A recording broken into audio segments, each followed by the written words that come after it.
우리가 가지고 있는 성경책의 이름이 있습니다. 개역 개정 성경입니다. 1998년까지 우리가 개역 한글 성경을 사용하다가 이제 문법 또는 맞춤법이 현대에 맞지 않는 부분이 많아서 개역 개정 성경으로 우리가 번역본을 바꾸어서 지금 갖고 다니고 있습니다. 그래서 한번 그때 기억하시면 왜 멀쩡한 성경책을 왜 다 바꾸나 아마 그런 시기가 있었습니다.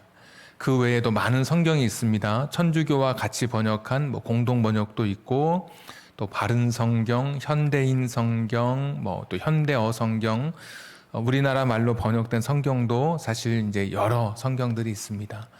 영어권의 성경은 우리보다 훨씬 더 다양합니다. 1600년경에 영국의 제임스 왕이라고 하는 그 왕이 성경을 번역하게 했는데, 그 성경의 이름이 이제 킹 제임스 버전. 그래서 아주 대표적인 성경으로, 그래서 어떤 분은 얼마나 그걸 위대하게 여기는지 그 성경만 진짜고 나머지 성경은 다 가짜다라고 인터넷에 주장하는 분이 있는데, 틀린 이야기고요. 그런 성경 외에도 이제 많은 성경이 있습니다. 한동안 대학생들에게 영어 교재로 적합하다. 그래서 NIV라고 하는 성경도 많은 사람들이 또 그 성경을 읽기도 했고요. 그러니까 굉장히 영어권도 우리보다 훨씬 더 많은 성경의 번역본이 있습니다. 또 이제 성경을 번역하다 보면 번역하는 학자들의 신학 또는 신앙 이런 것이 이제 반영이 돼서 성경이 번역되는데, 어떤 성경은 이런 성경도 있습니다. 더 우먼스 디보셔널 바이블 그래가지고 여인들을 위한 좀 경건한 책, 독실한 책 이렇게 돼가지고 보면 앞에 커피잔이 하나 그려져 있습니다. 성경책 앞에 인쇄돼 있는데, 그래서 여인들이 가정교육, 아이들 자녀교육, 가정생활, 직장에서 시, 또 좋은 글들 이런 것이 성경에 담겨져 가지고 여인들을 위한 책, 또 이런 책도 성경책도 있고요.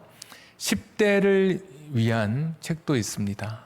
익스트림 틴 바이블이라고 해가지고 표지가 완전 헤비메탈 그 그림처럼 이렇게 번개 같은 거 그려져 있고, 거기 보면 글자도 요란하게 완전히 보면은 진짜 어디 길거리에 누가 낙서해 놓은 것 같은 그런 표지로 성경책이 아주 파격적으로 되어 있습니다.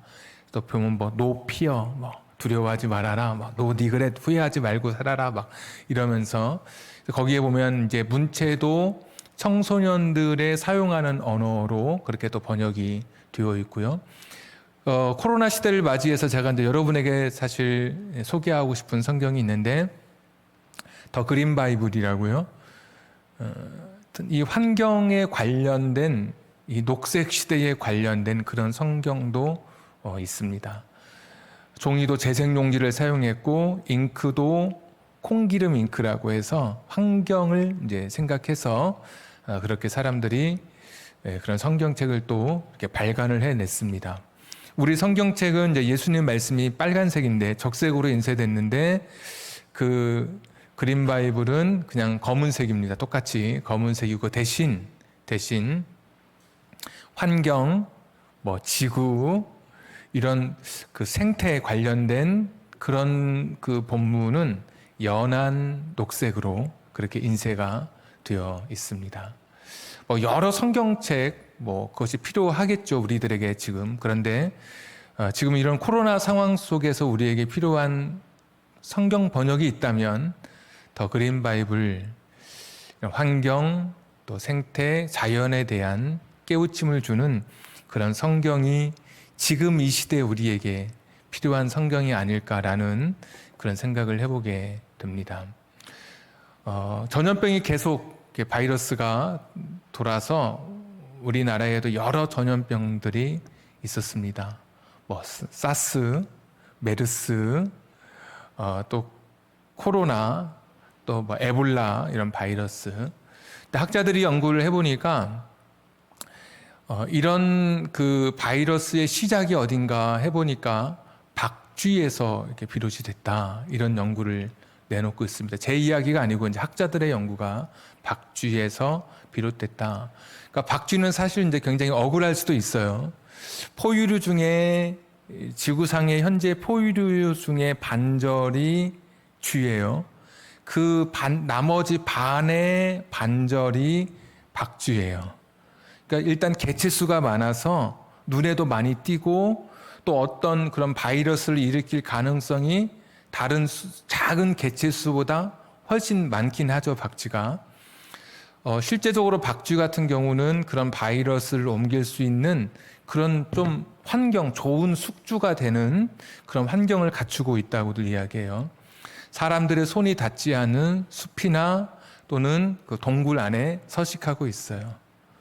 그 사람들의 손이 일단 잘 닿지 않는 곳에 있고, 또 집단으로 서식해서 한두 마리, 가족끼리 10마리 살아가는 게 아니라 수백 마리, 수천 마리가 한 번에 같이 서식하게 되고, 올라오면서 확인해 보니까 동면도 해요. 잠도 자요. 박쥐가 183일 동안 보통 되게 잠을 잔다고 하는데, 자는 동안에 그 바이러스가 잘 배양이 되는 거예요. 이게 그러니까 집단 생활도 하고 사람들의 손이 닿지 않고 또 잠도 자는 그 시간 동안에 이 바이러스가 잘 이렇게 배양이 돼서 박쥐를 통해서 지금 우리가 겪고 있는 이런 전염병들이 일정 부분 시작됐다. 이것이 이제 학계에 연구하는 사람들의 이제 공통된 의견이라고 말할 수 있어요. 자, 코로나 바이러스 같은 경우도 박쥐에서 시작이 됐다 그래요. 그런데 중간에 코로나 바이러스는 연구해 보니까 천산갑이라고 하는 한 동물을 거쳐서 우리 인간에게 전염됐다. 연구해 보면 이제 그런 흔적들이 나오나 봐요. 천산갑, 제가 검색해 보니까 이제 고슴도치 같은 그런 약간 모양인데, 고슴도치는 이제 털로 그 가시 같은 걸로 이렇게 털이 되고 그게 가죽이라면, 천산갑은 비늘로 이렇게 둘러싸여져 있어요. 그래서 그래서 어떤 읽어보니까 갑옷을 입은 동물이다. 이렇게 한번 인터넷에 천산갑 쳐보시면 바로 코로나 나오고 그 동물 모양도 나올 거예요. 근데 이게 야생동물이에요, 야생동물. 그런데 이 야생동물이 사람의 손이 원래 닿지 않았겠죠. 박쥐에서 천산갑, 자기들끼리 코로나 바이러스가 있었지만 일정 부분 면역 체계를 가지고 자기들끼리 가지고 있었어요. 근데 인간이 그 동물의 서식지를 점점 파괴하면서 들어가기 시작하는 거예요.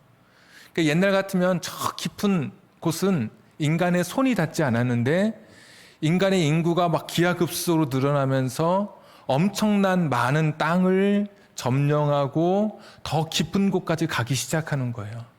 그래서 전혀 손에 닿지 않았을 이 천산갑, 들어도 보지도 못한 천산갑을 사람들이 만지기 시작하고, 심지어 모 나라에서는 그것이 고가에 거래되기도 하고, 몸 어디에 좋다고 하고 고가에 팔리기 시작하니까 이제 너도 나도 천산갑을 이제 채취하러, 포획하러 온 그 깊은 산을 다니고 사람들의 발길이 닿지 않은 곳까지 이게 가게 된 거예요.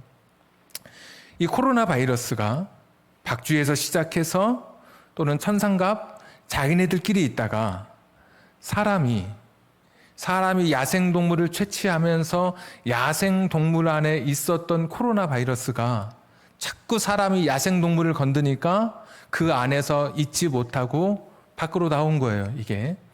그래서 그 바이러스가 사람에게까지 전달되기 시작했어요. 그러니까 전에는 야생동물을 만날 기회가 없었어요, 그렇게. 아주 깊은 곳에 있는 야생동물은 인간과 만날 수 있는 접촉점이 없었어요. 그런데 야생동물의 서식지가 인간의 욕심, 개발, 성장 정책에 의해서 파괴되기 시작하면서 인간과 만나는 접점이 거기서 일어나기 시작했어요. 그러니까 원래 자기네들끼리 그냥 코로나 바이러스 있다가 무슨 사스 있다가 메르스 있다가 에볼라 있다가 그냥 그렇게 끝날 것을 인간이 그들의 서식지로 들어가면서 그들과 만나기 시작하면서 그 야생동물, 접촉하지 않아도 될 야생동물과 접촉하기 시작하면서 결국은 이 코로나 지금 이런 시대의 어려움까지 이어지게 됐어요. 또 하나 이 박쥐라고 하는 것은 열대지방에 살아요. 우리가 기후를 나눌 때 무슨 한대, 냉대, 온대, 열대 그래요. 근데 사람은 대부분 어느 지역에 모여 사냐면 쭉 보시면 온대 지역에 모여 살아요. 따뜻한 지역에. 너무 춥지 않은 지역에, 너무 뜨겁지 않은 그냥 적당한 온도, 적당한 강수량이 있는 지역에서 모여 살아요. 그런데 이 기후가 많이 올라가죠. 이상기후라고 그러죠. 이 기후의 위기가 찾아왔다고들 이야기해요. 온도가 엄청 올라갔어요. 실제로 산이 없는, 공원이 없는 이런 도심은 더 뜨거워요.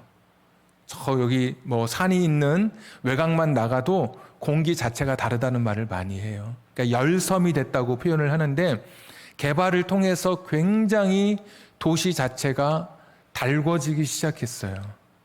그리고 이 공원 같은 이제 이런 녹지를 잘 보존해야 되는데 흔히 지구의 허파, 산소를 내뿜고 이산화탄소를 걸러내서 산소를 우리에게 주는 지구의 허파라고 불리는 아마존 같은 그런 밀창한 그 울창한 밀림 같은 경우, 거기 같은 경우는 지금도 하루에 축구장 2,000개씩 사라져가고 있어요.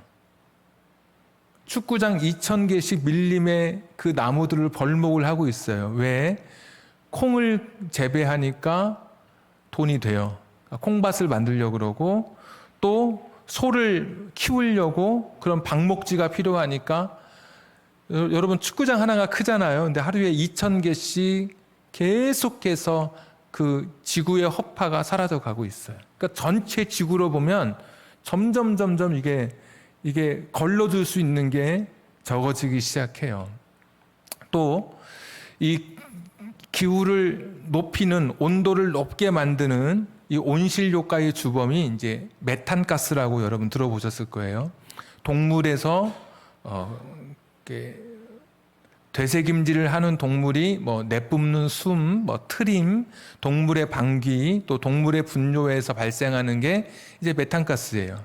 근데 메탄가스는 이 가스가 차면 원래 공기 순환이 돼서 뜨거운 열기가 밤이 되면 식어야 되는데 메탄가스는 28배, 일반 다른 가스의 28배나 되게 공기가 순환하지 못하도록 이 뜨거운 열기를 막아버려요. 28배. 엄청나게 굉장한 그런 수치죠.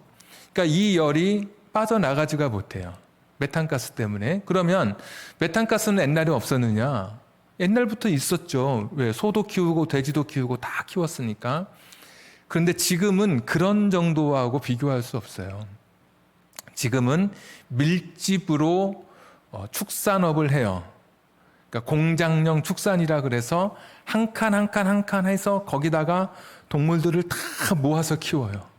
전에처럼 뭐 50마리, 100마리 이런 거 없어요. 지금은 단위가 1,000마리, 10,000마리 이렇게 되는 거야. 뭐 몇십만 마리 이렇게 이야기하잖아요. 우리 보면은 어떤 집이 뭐 닭을 몇만 마리 키우고 뭐 소를 몇천 마리 키우고 돼지를 뭐 몇천 키우고 이렇게 되죠.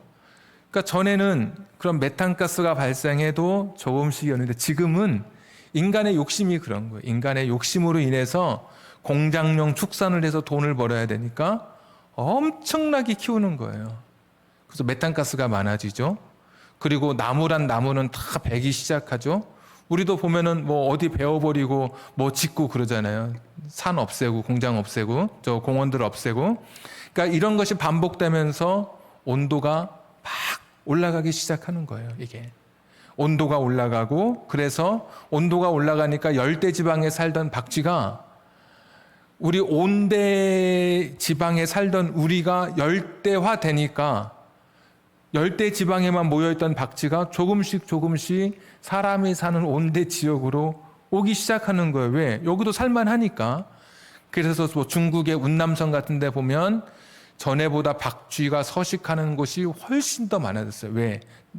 기후가 올라가면서 열대 지방화 되어가는 그곳의 박쥐들이 이제 둥지를 들기 시작해요.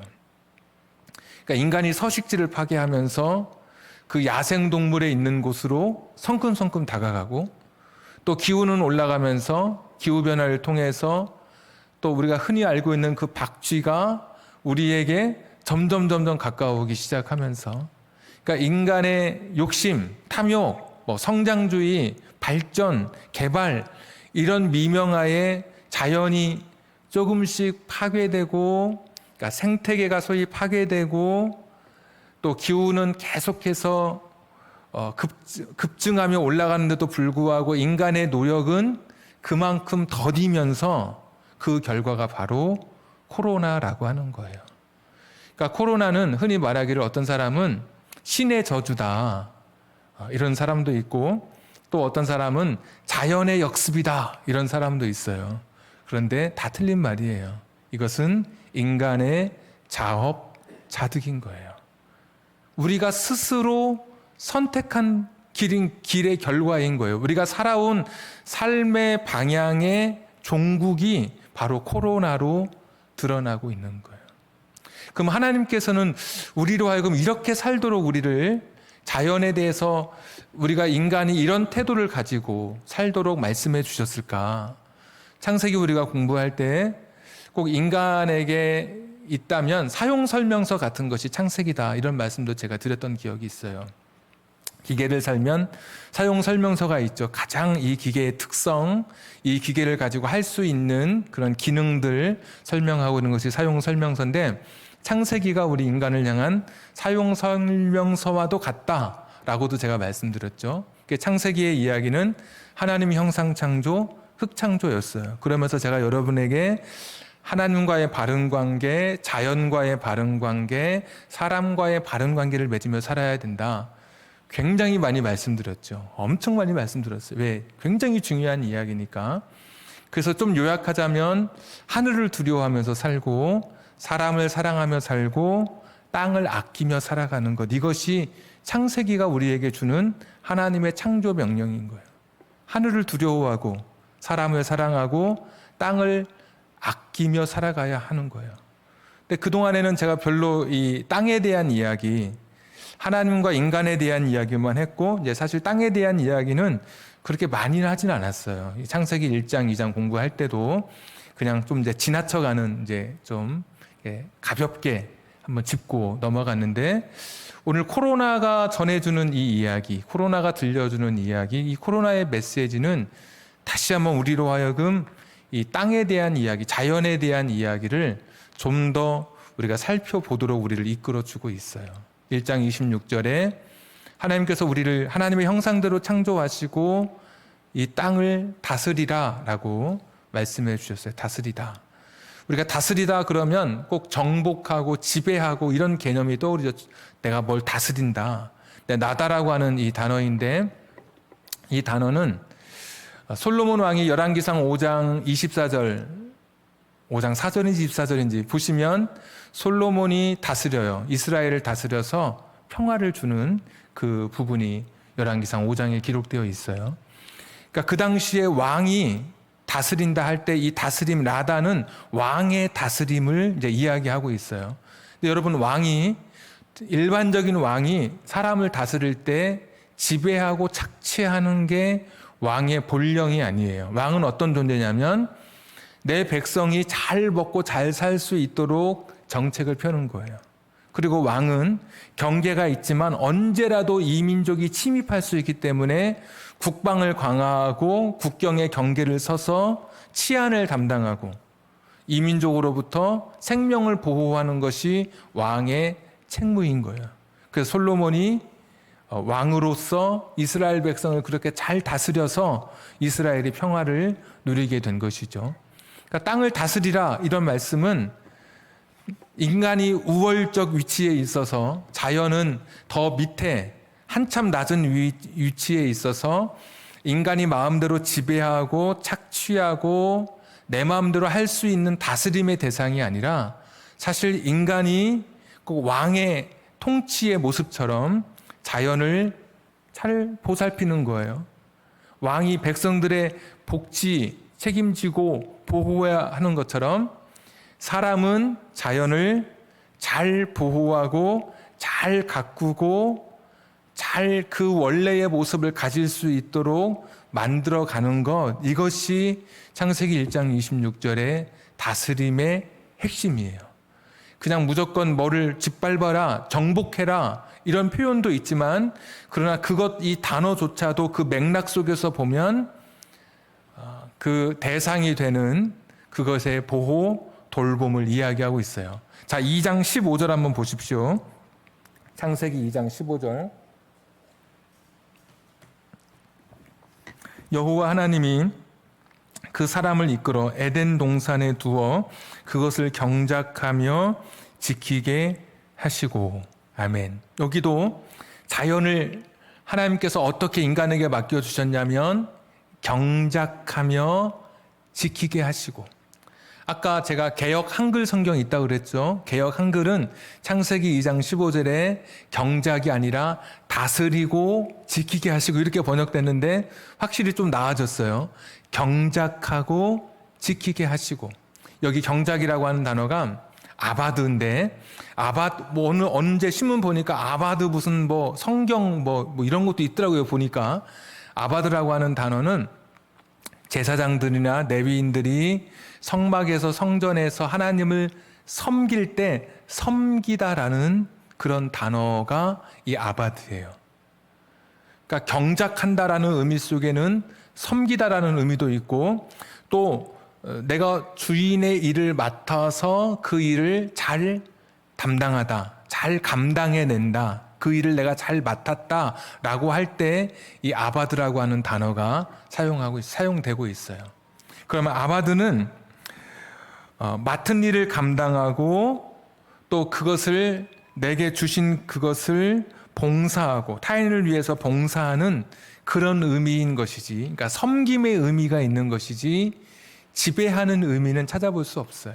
그러니까 자연은 내가 지배하는 게 아니라 내가 돌보고 섬기고 가꾸는 거예요. 그래서 그게 경작이에요. 경작. 섬기고 돌보고 가꾸고. 내가 하나님 앞에 가서 섬기듯이, 내가 주인이 내게 맡겨주신 일을 내가 잘 맡아서 하듯이 그런 단어예요. 또 지키다 있죠? 창세기 2장 15절에 경작하고 지키게 하시는데, 지키다라고 하는 단어도 샤마르라고 하는 단어인데, 이 단어 역시도 보호, 돌봄의 의미가 있어요. 창세기 4장에 보시면 하나님께서 가인에게 네 동생 어딨냐? 그랬더니 가인이 하는 말이 내가 내 동생을 지키는 자니까, 그때 이 단어예요. 샤마르. 그 형이 무슨 의미에서 지키는 자라고 말해요? 내가 내 동생을 보호하는 자입니까? 이런 거겠죠? 내가 내 동생을 챙기는 자입니까? 내가 내 동생을 돌보는 자입니까? 아닙니다, 하나님. 나 몰라요. 이런 거잖아요. 그러니까 지켜라라고 하는 그 의미는 돌봄, 책임지다, 그런 의미가 이 안에 잠겨 있어요. 그래서 맥주절을 지켜라 이런 말도 있고, 무슨 유월절을 지켜라 할 때 그 지켜라가 샤마르예요.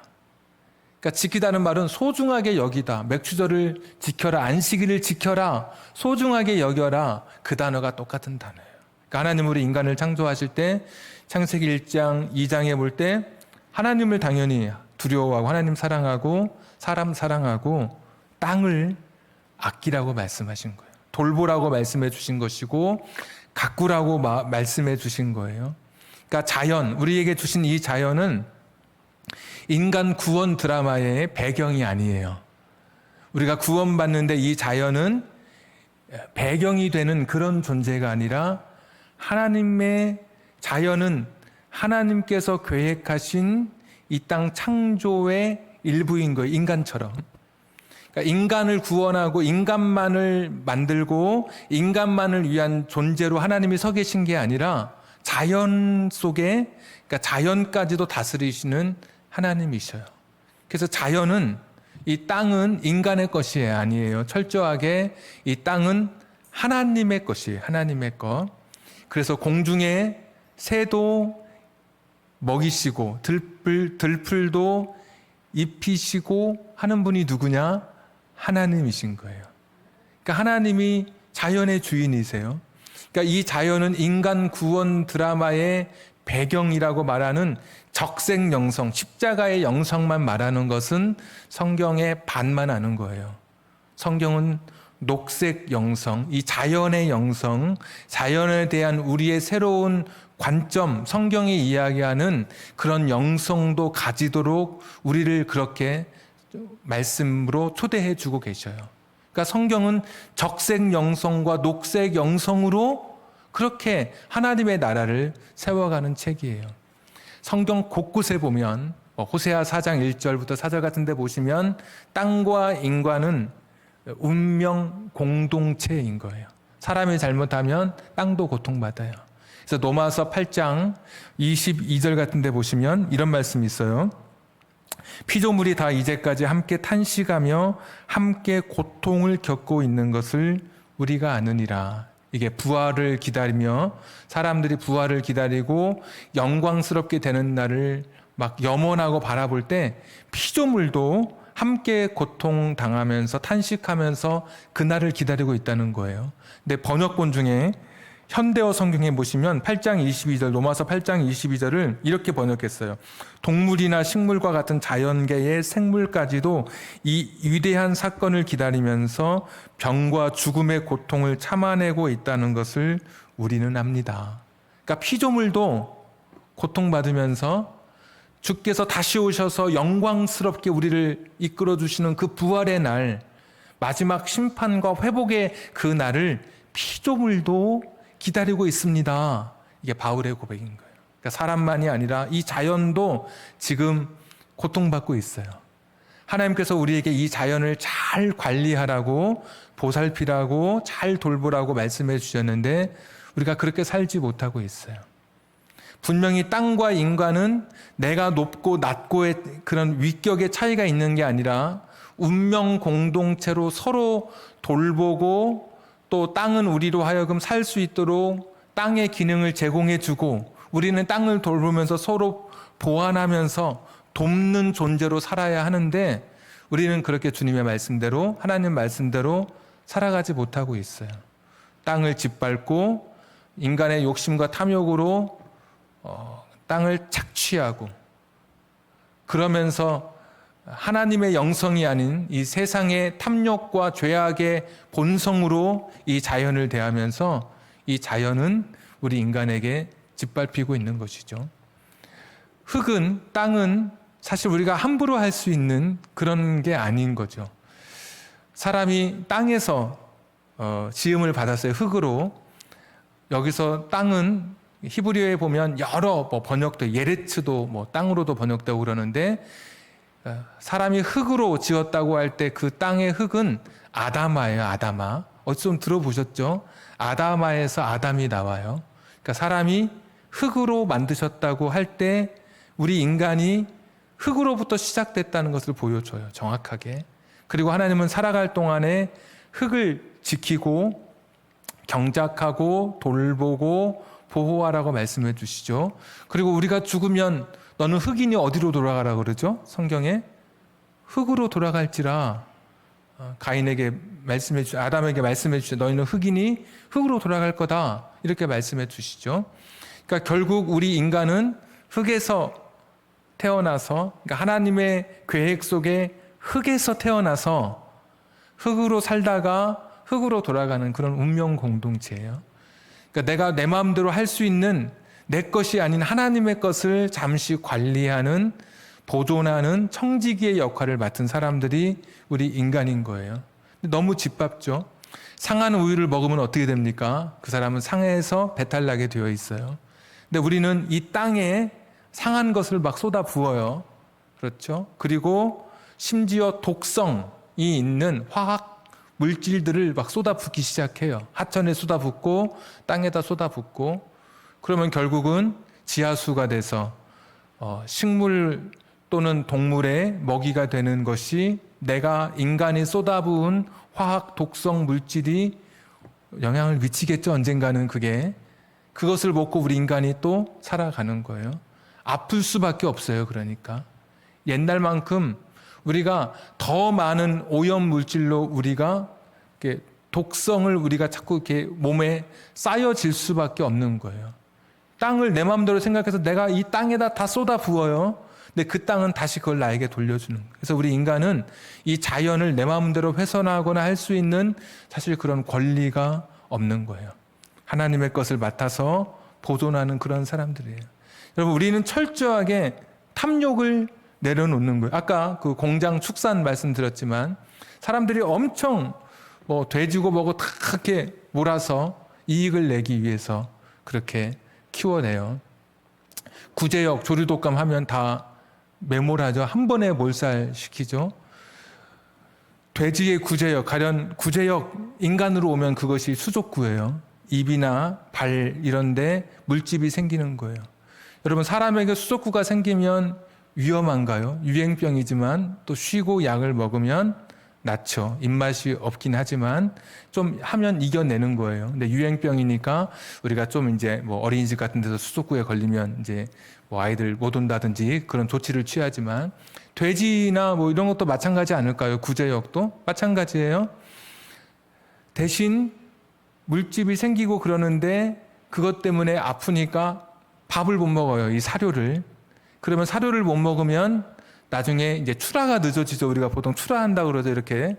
그래 돈이 돌릴 거 아니에요. 내다 팔고 또 사고 그래야 되는데 이 구제역에 걸리면 사료를 빨리 먹지 못하니까 출하가 늦어지고 그러면 뭐 막 돼지값도 올라가겠죠. 점점 이게 출하가 늦어지면 돈도 잘 안 돌겠죠. 그러니까 어떻게 해요? 사람들이 편안하게 편리한 방법을 선택해서 이쪽 지역의 모든 돼지를 다 몰살시키는 거예요. 위험한 게 아니에요, 사실은. 공장 출하가 늦어지고 사료를 먹지 못해서 이게 지금 시간만 길어질 뿐인데 그것이 우리나라 전체에 이게 퍼지면 엄청난 사회적 손실이 경비가 그렇게 많이 비용을 지출해야 된다고 생각을 해서 그냥 편안하게 그냥 매몰시키는 거예요. 왜? 빨리 출하하려고. 다른 돼지들이라도 건강하게 빨리 출하시키려고. 그러니까 인간의 다 욕심인 거예요. 인간의 욕심이고 탐욕이고. 그래서 축구장 2,000개씩 다 그렇게 하루에 한 번씩 베면서 지구는 허파 기능을 점점 상실해 가고 있어요. 지금 우리가 그런 곳에 살고 있고 분명히 성경의 이야기, 창세기의 이야기, 인간 사용 설명서에는 우리가 이 자연을 어떻게 대하며 살아야 할지를 우리에게 가르쳐 주는데도 불구하고 하나님 말씀에 우리가 귀를 막은 거죠. 인간의 본성, 탐욕, 죄성을 채우는 일에 기후가 높아 가든 말든 땅이 더럽혀지든 말든 나는 축산 통해서 공장용 축산을 하고 또 나는 여과하는 장치를 통해서 하기보다는 손쉽게 하천에 방류하기도 하면서 하나님 말씀과 상관없이 자기 욕심, 자기 이익을 위해서 사람들이 살아온 거예요. 그러니까 더 깊은 저 곳까지 가서 야생동물을 만나지도 못했을 것인데 인간의 욕심이 야생동물인데 가서 잡아와서 시장에 내다 팔기도 하고 그것이 바로 오늘의 코로나의 이게 현상인 거예요. 그것이 바로 코로나가 발생한 이유가 어디에 있나? 다른 게 아니에요. 하나님 말씀대로 살지 못해서 그런 거예요. 인간에게 주신 이 자연을 향한 우리에게 주셨던 그 하나님의 메시지 그것을 기억하지 못하고 나를 위해서 나 자아를 위해서 살아가는 거예요. 이게 다. 그러면서 생겨난 필연적인 결과인 거예요. 그래서 자업자득인 거예요. 자, 그러면 어떻게 할 것인가? 이제 이 코로나 시대에 지금으로서 할 수 있는 최고의 방법이 있다면 지금은 이 백신을 맞는 거예요. 무슨 아스트라제네카, 모더나, 화이자 이런 거 있는데 화학 백신이지만 지금은 그것만이 일단 유일한 방법이에요. 지금 현재로서 이 단시간 내에 할 수 있는. 그리고 또 하나는 아까 말씀드렸던 것처럼 마스크를 쓰는 거예요. 마스크. 어떤 사람은 마스크를 이제 코를 내놓고 입만 가리는 분이 있어요. 근데 얼마 전 연구 결과 봤더니 이 코로나 바이러스의 사람 몸속에 어디에 있느냐? 코의 점막 속에 있다는 거예요. 코를 내놓으면 아무 소용 없어요. 차라리 코를 가리고 입을 내놓는 게 나아요. 우린 반대죠. 입은 가리고 코를. 그렇게 하면 사회적 거리가 유지가 안 돼요. 그래서 사람이 많은 곳에 갈 때는 철저하게 개인 위생이라든지 마스크를 써서 거리두기를 할 수밖에 없어요. 2주간 멈추셔야 돼요. 백신 몸이 그런 기저질환이 있는 분 외에는 맞으시는 것이 물론 부작용이 있죠, 여러분. 부작용 없는 약이 없어요. 모든 약의 부작용은 다 있어요. 그러나 부작용 대비 인간이 백신을 맞음으로 다른 모든, 나를 포함한 모든 사람이 누릴 수 있는 효용 가치가 훨씬 더 크기 때문에 백신에 대한 부작용에 대한 염려가 있지만 우리가 그것을 같이 맞는 거고요. 그래서 몸에 특별한 기저질환이 없는 분은, 그러니까 있는 분을 제외하고는 백신을 맞고, 두 번째 마스크를 쓰는 것. 이것이 지금 우리가 할 수 있는 최고의 방법이에요. 그러면 더 좋은 방법도 있어요. 좀 시간이 걸리지만 그것은 생태계에 대한 우리의 시선과 시각을 바꾸는 거예요. 다시 살려가는 거예요. 이 지구를. 신음하고 있는 지구를 다시 살려가는 거예요. 외국의 정상들이 모이면 G7 우리나라 이번에 초청받아 갔죠. 우리나라 위상이 그만큼 여러분 엄청 높아졌어요. 제가 이제 가끔씩 공부하기 위해서 외국 그 신문 기사들 이렇게 보면 우리나라 언론이 말하지 않는 엄청난 그런 위상의 그 국격이 그 올라간 그런 위상이 높아진 것이 많이 찾아볼 수 있어요. 보면 엄청나게 높아졌어요. 그런데 그런 우리나라 참석하고 그랬지만 거기서 나오는 화두가 뭐냐면 기후변화예요. 이렇게 가면 지구는 멸망한다는 거예요. 우리는 살아날 수가 없다는 거예요. 이 기후변화를 우리가 줄이고 다시 이 이상 기온 이것을 낮추기 위해서 어떤 노력을 할 것인가. 그래서 엄청난 많은 그런 돈을 거기다 쏟아 부어요. 한 외국의 대학에서 연구한 거에 의하면 그 야생으로 가는 동물들을 금지하고, 그러니까 사고 파는 것을 금지하고 또 산림 훼손하는 것을 금지하는 그 비용이 지금 우리가 코로나로 이렇게 겪고 있는 사회적 손실에 비하면 2%에 불과하다는 거예요. 2%만 사용해도 야생 그거 다 금지하고 또 더 많은 자연을 훼손하는 것을 막아낼 수 있는데 그거 하지 않아서 지금 엄청난 손실을 겪고 있다. 지금의 이 손실의 2%만 들이면 얼마든지 그렇게 위험한 일들을 다 막아낼 수 있는데도 불구하고 우리들이 그런 결단을 내리지 못한 채 지금 이런 위기 속에 있다라고 그런 연구 결과를 내놨어요. 여러분, 지금 우리가 이런 시대 속에 살고 있어요. 그러니까 하나님 말씀이 오늘 이 성경 속에서 그냥 지식적으로 알므로 그치는 것이 아니라 사실 내 삶 속에서 이루어져 가는 것이 진정한 크리스찬인 것이죠. 그래서 오늘 이 말씀을 듣고 백신 맞아야 되겠구나, 마스크 써야 되겠구나, 또 하나는 죽어가는 이 생태계, 얼마 남지 않은 모래시계에 그거 다시 바꿔놔야 되는 거, 돌려놔야 되는 거예요. 지금 이 지구가 말을 할 수 있다면 엄청나게 신음하고 있어요. 아픈 거예요. 막 여기저기서 어떤 막 엄청난 그런 지구의 사건이 일어나면 흔히 우리가 말하기를 몸살을 앓는다 그러잖아요. 몸살. 지구도 몸살을 앓고 있는 거예요. 인간이 너무 못 살게 구니까 몸살을 앓고 있는 거예요. 그런 이 땅을 향해서 우리가 어떻게 살아갈 것인가? 다시 하나님 말씀으로 돌아가는 거예요. 지금의 이 위기는 창세기 1장과 2장에 있었던 하나님의 명령에 대한 불순종, 불이행에 따른 필연적인 결과인 것이고, 이것이 계속된다면 이런 삶이 고쳐지지 않고 수정되지 않고 교정되지 않은 채 이런 잘못된 성장 위주, 개발 위주의 삶이 계속된다면 코로나보다 더 큰 변이 바이러스, 또 다른 바이러스가 우리 인간을 향해 다가오게 될 거예요. 더 큰 바이러스가, 지금보다 더 큰 치명률을 가지고 있는 더 위험한 바이러스가 분명히 지구를 휩쓸게 될 거예요. 왜 아직도 우리가 모르는 많은 바이러스가 저 야생성 가진 저 깊은 곳에 있는 그 속에 있을 거란 말이에요. 근데 인간은 계속해서 그곳을 가서 만나는 접점을 자꾸 만들어내고 자꾸 기후는 높아지면서 이상기온이 되면서 우리는 동물들이 점점 우리 인간의 삶의 영역 속으로 들어오기 시작하면서 필연적인 결과예요. 우리가 우리 삶을 바꾸지 않으면 사실 희망이 없어요.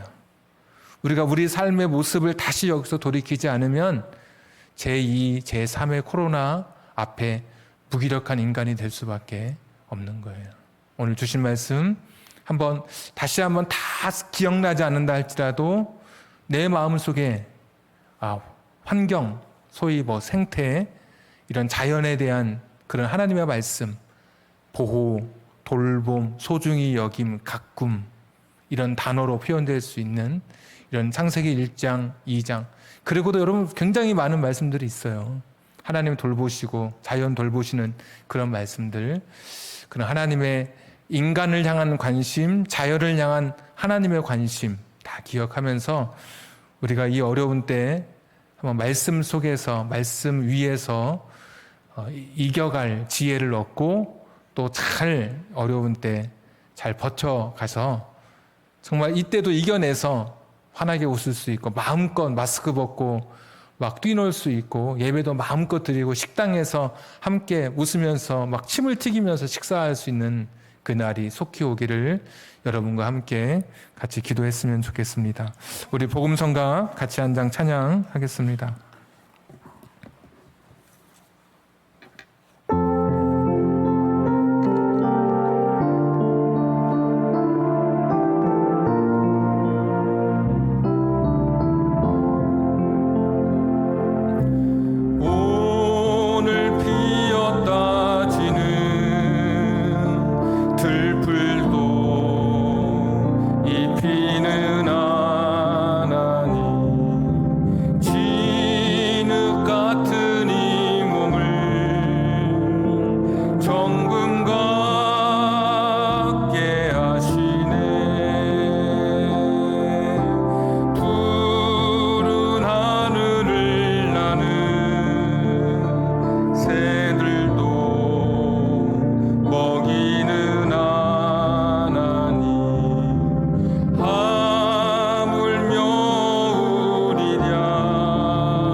같이 기도하겠습니다.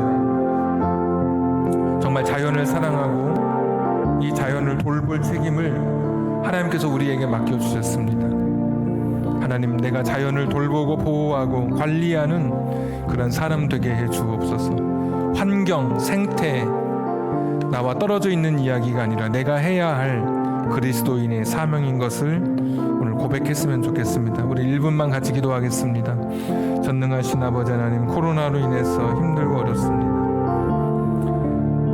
이 자연의 역습이 아닌 인간의 자업자득인 것을 오늘 고백하며 나아갑니다. 우리가 살아온 삶의 모습을, 삶의 방향을 바꾸어 보기를 원합니다.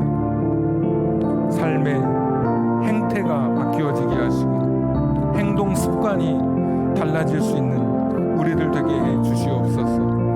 여호와 자비로우신 아버지 하나님, 오늘도 주님 주신 이 말씀 속에 길을 찾게 해 주시옵소서. 하나님, 다시 한번 문제의 근본 해결책을 찾을 수 있도록 하나님 도와주시기를 빌고 원합니다. 여호와 자비로우신 아버지 하나님, 도와주시옵소서.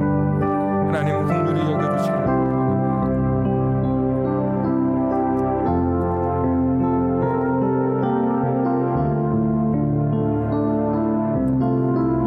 전능하신 아버지 하나님,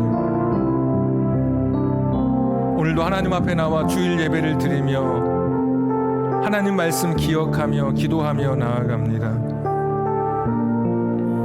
하나님, 내게 맡겨주신 이 자연을 돌보고 관리하고 보호할 수 있는 저희들 되게 해 주시옵소서. 지배와 착취와 정복이 아닌 인간과 운명 공동체인 이 땅을 돌보고 땅을 살려야 우리가 살아남을 기억하면서 코로나의 어려운 때를 이겨갈 수 있도록 도와주시옵소서. 집에 비가 새는데 젖은 옷만 말리는 것이 아니라 비가 새는 그곳을 막아야 되는 것처럼 지금 코로나 화학 백신으로 이 코로나를 이겨내는 것이 전부가 아니라 예방적 백신으로 이 생태계를 살릴 수 있는, 생태계를 보호할 수 있는 근원적인 코로나의 대책이 우리의 삶에 이루어질 수 있도록 우리를 하나님 나라의 청지기로, 자연의 청지기로 사용해 주시옵소서. 지금 눈앞에 있는 코로나의 현상만 급급할 것이 아니라 원인을 찾고 그 원인에 맞추어 우리 한 사람 한 사람이 어떤 삶을 살아야 할지 결단하면서 이 땅을 살릴 수 있는 우리 모두가 되게 해 주시옵소서.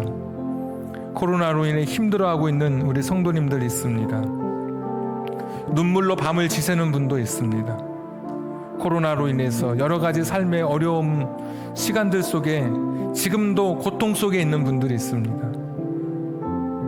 정말 들풀도 입히시고 새들도 먹이시는 하나님께서 그분들의 삶 속에 찾아가셔서 친히 하나님께서 먹여주시고 입혀주옵소서. 오늘도 귀한 예물 드린 손길 하나님의 시간에 하나님의 방법으로 풍성하게 채워주옵소서. 이제는 우리 구주 예수 그리스도의 은혜와 아버지 하나님의 극진하신 사랑하심과 성령님 감동 감화 내주 충만하심이 천지 창조 시에 하늘을 두려워하고 사람을 사랑하고 땅을 아끼라고 말씀하셨던 그 말씀 기억하며 땅을 아끼며 살기로 결단하는 우리 사랑하는 성도님들 위해 저들의 가정과 직장과 사업장과 환경과 인생의 꿈 위에 지금부터 영원까지 함께 하시기를 간절히 축원하옵나이다. 아멘.